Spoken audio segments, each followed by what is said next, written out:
Hello students, I am Archana Varun. My channel is Archana Study. अब कल हमने complete कराया था कि विषाणु से जनित कौन कौन से रोग है, जीवाणु से कौन से रोग और कवक से कौन से। अब हम उसके थोड़ी सी हानियाँ देखेंगे। कुछ विषाणु ऐसे होते हैं जिससे हमको हानियाँ होती है, ठीक है। जैसे हमने देखा सूक्ष्म जीवों का प्रसारण, तो इसमें हमने देखा जो वायु द्वारा जो होते हैं तो उससे क्या होता, कौन कौन से रोग होते हैं, क्षय होता है, खसरा होता है, डिप्थीरिया होती है आदि ऐसे रोग होते हैं। ये जब क्या होते हैं, जब आप खांसते हैं, थूकते हो तो क्या होते हैं, रोग के जो सूक्ष्म जीवाणु होते हैं वो वायु में आ जाते हैं और वायु के माध्यम से रोगाणुओं को एक स्थान से दूसरे स्थान तक पहुंचाते हैं, ठीक है। ये पहला हुआ, वायु के द्वारा हो जाता है इससे। और फिर क्या होता है, जब ये वायु के द्वारा एक स्थान से दूसरे स्थान पर पहुँचते हैं तो ये क्या करते हैं, शरीर में प्रवेश कर जाते हैं, जिससे हमें ये बीमारी हो जाती है। अब जैसे जल द्वारा कौन कौन सी बीमारी होती है, हैजा होता है, पेचिस होता है, टाइफाइड होता है, ऐसे कई रोग होते हैं। जैसे रोगियों के वस्त्र, बर्तन आदि जलाशयों में धोने से, मल मूत्रों की नालियों से, नदियों में बहाने से जल प्रदूषित हो जाता है। इससे क्या होगा कि हमने इन दूषित जल का उपयोग करने से रोगाणु हमारे शरीर में प्रवेश कर जाता है। भोजन द्वारा कैसे होंगे, सड़े गले फल हुआ, अशुद्धि हुआ, कुछ बासी खाना खाया हुआ, जो भोजन से हैजा, पेचिस आदि रोगी का प्रसारण होता है। क्षय रोग से ग्रसित गाय या भैंस का दूध उपयोग करने से इस रोग के रोगाणु हमारे शरीर में पहुंच जाते हैं। संपर्क द्वारा कुछ ऐसे होते हैं, दांत, खाज, खुजली, फोड़े, फुंसी, आँखों का आना आदि जो रोग होते हैं वो हमें संपर्क द्वारा फैलते हैं। जैसे हम स्वस्थ व्यक्ति है वो ग्रसित, जैसे उनके वस्त्रों, बर्तनों, शरीर के संपर्क में आते, इससे क्या होता है, ये हमारे संपर्क में, जैसे हमने दादा उसके हाथ को टच कर दिया तो वो आपको दांत आपको हो जाएगा। किसी को खुजली है, आपके कोई फ्रेंड्स आप उसके पास बैठोगे, उसके संपर्क में रहोगे तो खुजली आपको हो जाएगी। आँखों का आना, जैसे किसी को आँखें आ जाती है तो आप यदि उसके कांटेक्ट में रहोगे तो वो आपका आना आपको हो जाती है। ये क्या कहलाता है, संपर्क कहलाता है। कीट और जंतु द्वारा कैसे होता है, जैसे टाइफाइड हुआ, हैजा हुआ, आंत शोक हुआ, ये मक्खियों के द्वारा एक स्थान से दूसरे स्थान तक फैलता है। जब रोगी को मल मूत्र होता है, ये क्या होता है, जब भी कोई मक्खी होती है वो आपके मल मूत्र पर बैठेगी, वो रोगाणु आपके शरीर पर क्या चिपक जाता है। कैसे, आपके यदि किसी ने मल मूत्र पर हुआ, जिसको बीमारी उसके मल मूत्र पर बैठा, फिर वही मक्खी आकर आपके शरीर पर चिपक गई तो जैसे आपके यहाँ भोजन पर बैठ जाती है, तो इस प्रकार क्या करेगी, वो हमारे जो कीट होते हैं उस बीमारी के, वो आपके भोजन पर बैठ जाएगी, आपके शरीर पर वो कीट छोड़ देगी और छोड़ने से क्या होगा, वो आपको बीमारी हो जाती है, ठीक है। वो मतलब जो रोगाणु होंगे वो क्या करेंगे, आपके शरीर में प्रवेश कर जाएंगे, जिससे हमारे शरीर रोगी हो जाता है। मादा एनोफिलिस मच्छर द्वारा मलेरिया के रोगाणु एक मनुष्य से दूसरे मनुष्य के शरीर में प्रवेश कर रहे, रोगाणु से बचाव की तरह। अब जैसे ये तो हमने देख लिया कि कैसे क्या हो, लेकिन हमें ये देखना है कि हम इससे कैसे बच सकते हैं। पहले हम घरों में अनाज, दालें, कपड़े आदि समय समय पर क्या करेंगे, हम धूप दिखाएंगे। धूप क्यों दिखाएंगे, उसमें जो कीट होंगे वो क्या होते हैं, धूप में नष्ट हो जाते हैं। या फिर पकाए, और दूसरा क्या करेंगे, पकाई हुई दाल, दूध आदि भोज्य सामग्री को ठंडे पानी में रखना। अब क्या होता है, यदि आपके पास फ्रीज नहीं होगा तो हम क्या करेंगे, दूध में हमारे जीवाणु नहीं आए जो हमारे दूध को फटाए, तो उस चीज़ से बचने के लिए हम क्या करेंगे, हमारे दूध को ठंडे पानी में रखेंगे या फ्रीज में रखेंगे। और दालों को क्या करें, हम सुखा कर रखेंगे। सुखा कर रखने से क्या होता है, उसमें नमी नहीं होगा और नमी से आपके कीटाणु नहीं लगेंगे। और अचार में क्या करेंगे, आप अचार में क्या करोगे, तेल डालोगे, मुरब्बे में शक्कर डालोगे, ये सब क्या करते हैं, रोगाणु से आपको बचाते, आपकी चीज़ खराब नहीं होगी। रेफ्रिजरेटर से क्या होगा, रेफ्रिजरेटर में तापमान कम होता है और कम तापमान सूक्ष्म में वृद्धि नहीं होती।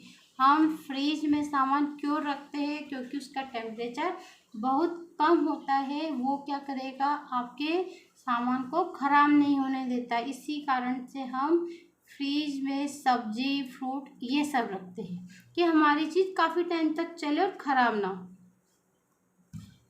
ठीक है, अब है स्टरलाइजेशन। स्टरलाइजेशन मतलब ये किसके लिए यूज़ होता है? इंजेक्शन के लिए। इंजेक्शंस को लगाने से पहले क्या होता है, सीरीज का क्या करते हैं, गर्म पानी में उसको डालकर बॉईल करते हैं। उससे क्या होता है कि उसके जो कीटाणु होते हैं वो नष्ट हो जाते हैं, तो आप उसको दूसरे को उसको यूज़ करते। और आजकल तो क्या होता है कि है ना, सुई है, एक को यूज़ करी दूसरे को नहीं यूज़ की जाती है। आजकल ऐसा होने लगा है, उससे क्या बीमारियां नहीं होती है।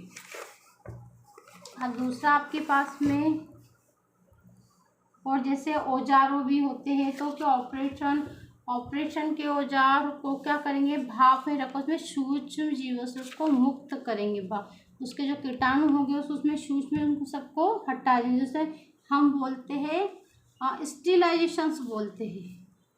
ठीक है, और जैसे पर्यावरणीय किरणों द्वारा भी वस्तु को रोगाणु रहित किया जाता है। अब पास्चुराइजेशन, आजकल डिब्बों में बंद खाद्य पदार्थ का प्रचलन बढ़ गया। तो डब्बों में क्या करते हैं, आपके डिब्बे हुए, बोतलों में दूध हुआ, खाद्य पदार्थ को डिब्बे में भरने के लिए सबसे पहले उसको 60 डिग्री सेंटीग्रेड पर 30 मिनट तक गर्म रखा जाता है, फिर उसको ठंडा किया जाता है। यही हम बार बार गर्म कर ठंडा के, इससे हानिकारक जो जीव सूक्ष्म जीव होते हैं वो नष्ट हो जाते हैं। इसको हम पॉस्चराइजेशन पहले हम क्या करेंगे, 60 डिग्री सेंटीग्रेड पर उसको गर्म करेंगे, फिर ठंडा करेंगे, ऐसे ही प्रोसीडिंग करेंगे 2-3 बार, और उसका पॉस्चराइजेशन हो जाता है। फिर हम उसको डब्बे में पैक करते हैं, दूधों को भी ऐसे ही करते हैं। इससे क्या होता है, चीज़ें खराब नहीं होती है। अब डब्बों में 2 प्रकार की दिनांक लिखी जाती है। पहले डब्बे में खाद्य पदार्थ भरने की तारीख लिखी जाती है, जो दूसरी अर्थात जिस दिन निर्माण हुआ दिनांक, दूसरी वह जिसमें पूर्व उस खाद्य पदार्थ का उपयोग कर लेना चाहिए, जिससे एक्सपायरी दिनांक भी, मतलब एक एक्सपायरी डेट होती है। एक्सपायरी डेट आपको क्या बताती है कि इस डेट तक आपको चीज़ें यूज़ करनी है। ठीक है, उसके बाद में यदि आप यूज़ करोगे तो उसमें क्या कीटाणु आ जाते हैं जो आपके शरीर को हार्मफुल होते हैं। इसलिए हम जो डेट होती है उससे पहले चीज़ें यूज़ कर ली जाती है। और जैसे सूक्ष्म जीव नाशक व गंदे हाथों को धोने के लिए साबुन का उपयोग करते हैं। अब हम क्या करते हैं कि जब भी कहीं से आते करते तो हम क्या करते हैं, अपने हाथों को साबुन से धोते हैं। क्यों धोते हैं? कि उसमें जो कीटाणु होते हैं वो नष्ट हो जाए, और नष्ट होने का मतलब है हम कुछ चीज़ खाए वो हमारे शरीर में नहीं जाए। और गंदे फर्श हुआ, शौचालय हुआ, स्नानघर आदि सफाई के लिए हम क्या करते हैं, फिनाइल यूज़ की जाती है। और जल को जीवाणु रहित करने के लिए क्या करते हैं, क्लोरीन, ब्लीचिंग पाउडर, पोटेशियम, फिटकरी आदि पदार्थ। अब जिस पानी को हम पीते हैं उसको हम क्या चाहते हैं, वो जीवाणु रहित हो, तो उसमें काफ़ी चीज़ ऐसी जो डाली जाती है जो जीवाणु रहित हो। जैसे क्या करते हैं, जो आपके घर में पानी आता है उसमें कोई ब्लीचिंग पाउडर डालते हैं, पोटेशियम परमेंगनेट डालते हैं, या क्लोरीन डालते हैं, और हम यूज़ करेंगे उसमें कोई फिटकरी डालते हैं। उससे क्या होता है, उसके जीवाणु उसमें नहीं रहे। इससे क्या होता है, हमें पानी अच्छा मिले, तो हम अलग अलग तरह के दवा डाली जाती है। इसके अतिरिक्त डिटॉल हुआ, कार्बोलिक अम्ल हुआ, ये सब क्या करते हैं, कीटाणुनाशक पदार्थ, मतलब ये क्या करते हैं, सबको नष्ट कर देते हैं। इसलिए हम ये चीज़ इसमें डाली जाती है। ठीक है, अब कुछ प्रमुख रोग है, जैसे आपका क्षय रोग। क्षय रोग के साथ होता है ट्यूबरक्लोसिस। ट्यूबरक्लोसिस का शॉर्ट फॉर्म को क्या बोलेंगे, टीबी। हिंदी में क्या बोलेंगे, क्षय रोग। इसका कारक क्या है, आपके पास में माइकोबैक्टीरियम ट्यूबरक्लोसिस जीवाणु। ये एग्जाम में आता है कि उसका जीवाणु क्या है, उसका कारक क्या है। क्षय रोग का क्या होगा, माइकोबैक्टीरियम ट्यूबरक्लोसिस जीवाणु। संक्रमण ये कैसे होगा आपको, क्षय रोग है, ट्यूबरक्लोसिस है, टीबी है, ये कैसे होगा आपको, मुख्य रूप से छींकने से, खांसने से, और संक्रमित हाथों को स्वस्थ व्यक्ति से मिलाने पर भी फैलता है। जैसे हम कि जो आपके पास में स्वस्थ संक्रमित व्यक्ति जिसको टीबी, तो उसके लिए क्या होगा, यदि वो छींकेगा, खांसेगा, हमसे हाथ मिलाएगा, तो उससे भी हमको टीबी हो सकती है। छींकने पर मुंह में क्या होता है, लार के साथ जीवाणु के बीजाणु बाहर आते हैं। जैसे छींकने से क्या होगा कि आपके जो मुंह की जो लार के जीवाणु आप जब छींकोगे वो उसके जो बीजाणु होते हैं कैसे बाहर आते हैं। तो सफाई ना रखने पर आसपास के व्यक्तियों में फैल जाए। अब जैसे आपने यदि सफाई रखोगे तो वो जीवाणु नहीं फैलेंगे, इसलिए कहा जाता है आप सफाई रखोगे बीमारी आपसे दूर रहेगी। टीबी का संक्रमण होने पर कम से कम इलाज में 4 से 6 माह तक आपको ठीक करने में टाइम लगता है। संक्रमण लक्षण कैसे होंगे? ये जीवाणु द्वारा जहरीले पदार्थ जैसे ट्यूबरक्लोसिस स्रावित होते। इसमें मानव के शरीर में मुख्य रूप से बुखार, खांसी, तेज सांस लेना, सीने में दर्द आदि लक्षण। अब जैसे इसको टीबी, तो हम कैसे बोलेंगे इसको टीबी? उसके लक्षण क्या हो गए? उसको बुखार आएगा, खांसी होगी, तेज सांस चलेगी, सीने में दर्द होगा, ये सब आपके टीबी के लक्षण। इन लक्षणों के आधार पर आप क्या करते हैं? मोनटॉक्स परीक्षण किया जाता है। इससे मोनटॉक्स परीक्षण से क्या था ये पता चलता है कि आपको टीबी है कि नहीं, जिसमें हाथ पर सुई लगाकर तत्व सूक्ष्म मात्रा में जीवाणु शरीर में डाले, जिससे शरीर में प्रतिजैविक विकसित हो जाते। ये क्या करते हैं? हमें जीवाणु शरीर में सुई द्वारा डाले जाते हैं, जिससे क्या शरीर में प्रतिजैविक विकसित हो जाती है। 72 घंटे बाद से पुनः देखा जाता है। यदि उस स्थान पर जलन या खुजली होती है तो टीबी का इलाज प्रारंभ। जैसे हमने प्रतिजैविक आपके शरीर में डाल दिया तो 72 घंटे हमने चेक किया, उस स्थान पर यदि आपको जलन हुई, खुजली हुई तो इससे क्या हो रहा है? यदि आपको जलन हो रही, खुजली हो रही तो इससे क्या पता चला? आपको टीबी का इलाज आपके लिए जरूरी हो गया, आपको टीबी का इलाज करवाना पड़ेगा। जैसे मुख्य रूप से इसमें फेफड़े प्रभावित होते हैं, परंतु कभी कभी क्या होता है? हड्डी हो, जनांग हुआ, मस्तिष्क हो और आदि में भी टीबी का संक्रमण देखा जा सकता है। जब हमें जैसे ही पता चल जाए हमें ट्रीटमेंट के लिए चले जाना चाहिए, क्योंकि हमें जैसे ही पता चलता वैसे ही चले जाते हैं। जो प्राइमरी स्टेज बोलते हैं, प्राइमरी स्टेज पर कुछ भी चीज़ होगी आपको पता चल जाएगा। प्राइमरी स्टेज पर आप ट्रीटमेंट आपका चल जाएगा। यदि आपको बीच में पता चलेगा लास्ट, तो आपका जो भी बीमारी होती है वो अंदर तक चली जाती है। अब इसके बचाव उपचार, इसके लिए आप क्या करोगे? बचाव उपचार पहले तो आपको BCG वैक्सीन तपेदिक से बचते हैं के लिए नवजात शिशु को लगाई जाती है, ठीक है, जिसकी समय पर क्या बूस्टर डोज लगाए जाते हैं। शिशु को संक्रमण से बचाया जाता है। टीबी होने पर निम्न दवाएं मुख्य रूप से दी जाती है: रिमेपिसिन, ATB, सीडेल, एबूटोल-सी-डोट आदि। ठीक, टीबी का पता चल गया। अब आपका खसरा में क्या होता है कि आपका जो जीव है वो कौन सा है? Rubeola virus. इसका संक्रमण ये मुख्य रूप से बच्चों में व नाक से निकलने वाले कफ और उसके स्राव से फैलता है। खसरा किससे होता है? नाक से। आपके बच्चों में होता है। नाक से निकलने वाले जो कफ होता है वह उसका रक्त स्राव था उससे फैलता है। गंदगी वाले स्थानों पर रहने वाले बालकों में यह बड़ी तेजी से फैलता है। मतलब यदि खसरा उनको जल्दी फैलेगा जो गंदी जगह पर रहती है। इसके लक्षण कैसे होंगे? आपको कैसे पता चलेगा कि आपको खसरा है? तो उससे सबसे पहले तेज बुखार आएगा, खांसी आएगी, जुकाम आएगा, आँखों में जलन होगी, खिंचाव होगा, लाल होना आदि लक्षण देखे जाते हैं। क्या है? तेज बुखार आएगा, खांसी होगी, जुकाम होगा, आँखों में जलन होगा, खिंचाव होगा, लाल होगा।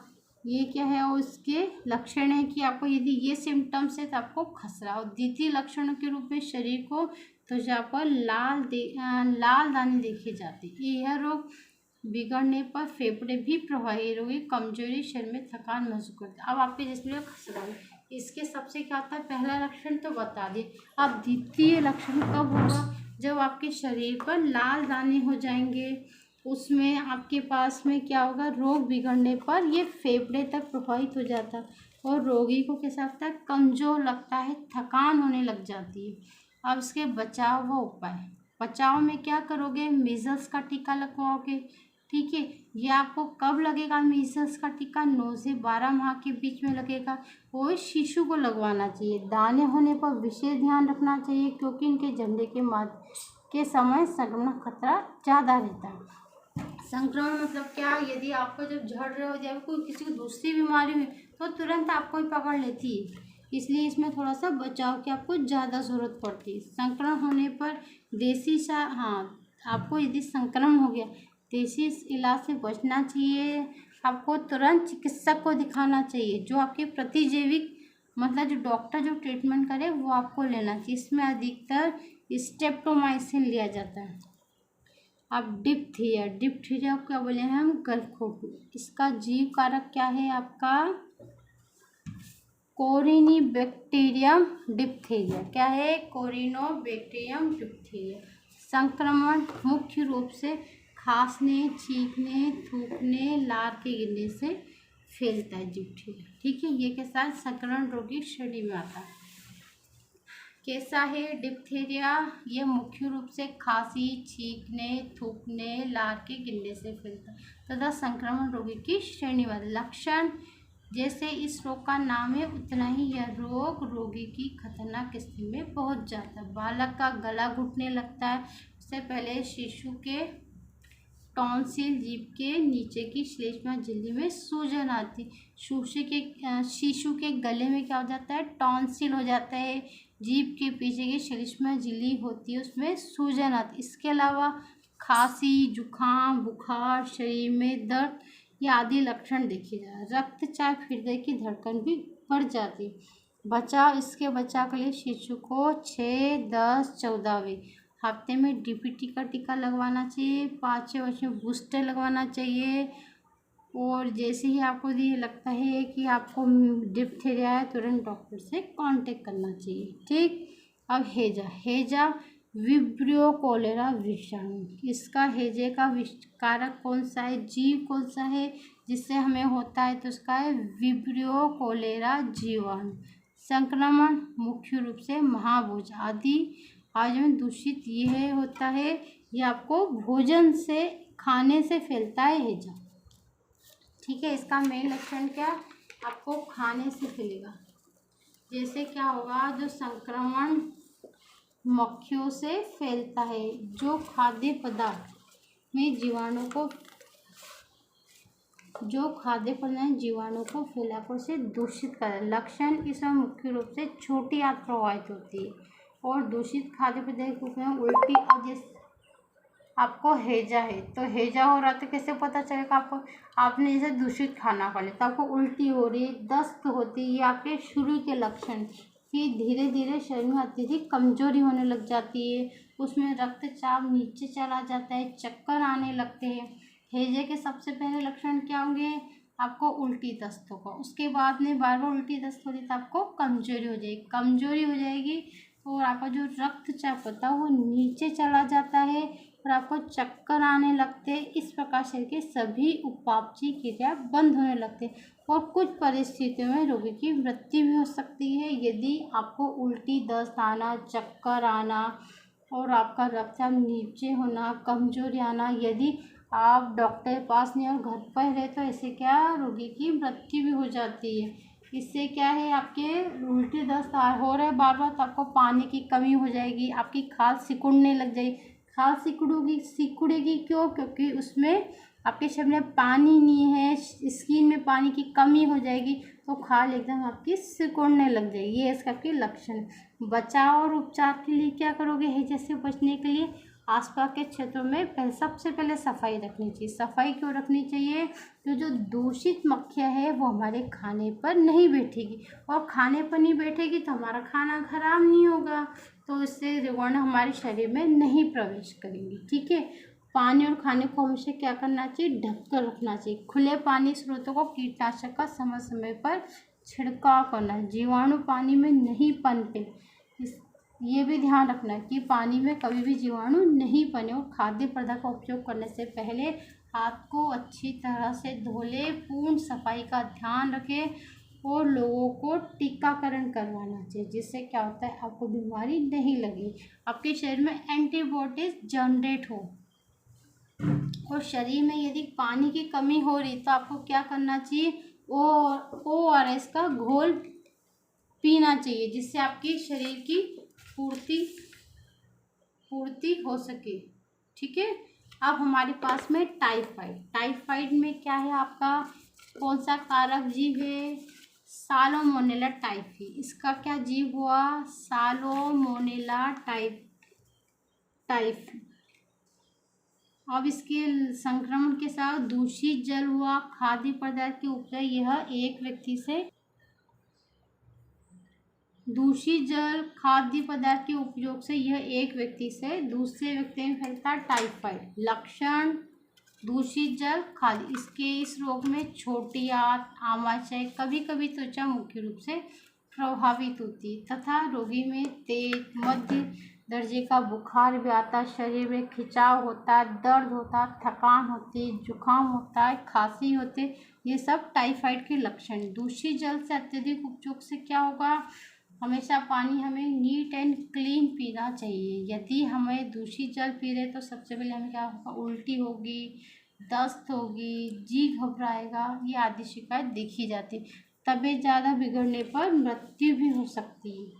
ठीक है, टाइफाइड हमेशा किससे होता है, दूषित जल पीने से होता है।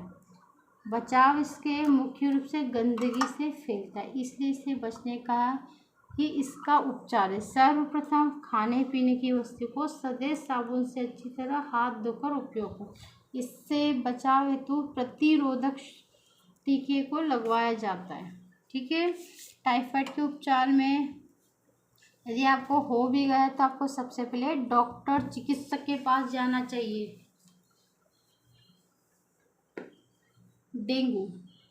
डेंगू में